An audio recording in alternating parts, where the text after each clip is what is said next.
You and 12 of your best men walk into a cave. It's enormous. Baskets of cheese stacked to the ceiling, pens packed with lambs, and nobody home. Your men have one idea. Grab the food, grab the animals, get back to the ship before the owner shows up. But you're curious. You want to meet whoever lives here. Maybe they'll even give you a gift. So you wait. And that is the single worst decision of your life, because the owner of this cave is a one-eyed giant. He is about to seal the only exit with a boulder, and he is very, very hungry. Here's the thing nobody tells you about the ancient world. Showing up uninvited at a stranger's house wasn't rude. It was the system. There were no hotels, no inns, no room service. The rule, handed down by the gods themselves, was that you took in a traveler, fed them, gave them a gift, and asked who they were later. So Odysseus, that's you, wasn't being greedy by waiting around. He was expecting to be treated like a guest. What he got instead was Polyphemus. Polyphemus comes home, drives his flock into the cave, and rolls a stone across the entrance so massive that 20 wagons couldn't move it. Then he notices he has company. Does he offer the customary gift? He does not. He grabs 2 of your men and eats them. Raw. And then the next morning for breakfast, he eats 2 more. Now here's the problem. And it's the whole reason this story survived 3,000 years. You have a sword. You could absolutely stab this giant in his sleep tonight. But if you kill him, who rolls away the boulder? You'd all starve sealed in a stone tomb next to a giant corpse. You can't out-muscle him. You have to outthink him. And outthinking people happens to be the one thing Odysseus is better at than anyone alive. So you offer the giant a drink. A skin of wine so strong it's meant to be watered down 10 to 1. He's never tasted anything like it. He guzzles the whole thing, delighted, and slurs out a question.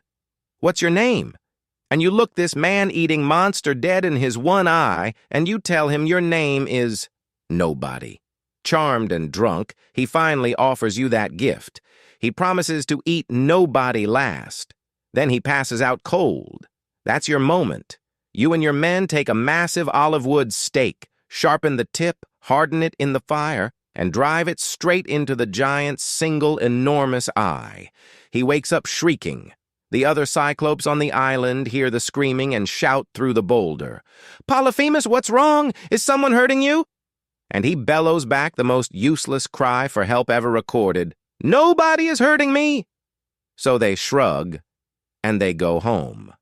But you're still trapped behind that boulder with a furious, blinded giant.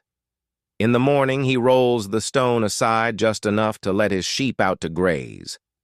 And he runs his hands over the back of every single animal to make sure no one rides out. So Odysseus lashes his men underneath the sheep, clinging to their bellies in the wool. The giant pets, each woolly back, feels nothing wrong and lets his own flock carry his enemies out to freedom. They make it to the ship, clean getaway, except Odysseus cannot resist. As they row away, he stands up in the boat and screams his real name across the water. "If anyone asks who blinded you, tell them it was Odysseus, king of Ithaca." Enormous mistake, because Polyphemus is the son of Poseidon, god of the sea, and now the blind giant knows exactly whose name to curse. He prays to his father, let Odysseus never see home again. Or if he does, let him arrive late, broken, alone, on a stranger's ship to find nothing but disaster waiting. Poseidon hears every word, and that one prayer is the entire rest of the story. 10 more years lost at sea, all because Odysseus needed the last word. So the next time you win an argument and you're already walking away and you just have to turn around and land one final line, remember this guy. He beat a monster twice his size using nothing but a good lie and a sharp stick. And then he opened his mouth one time too many, and it cost him 10 years of his life. Sometimes the smartest thing a clever man can say is nothing.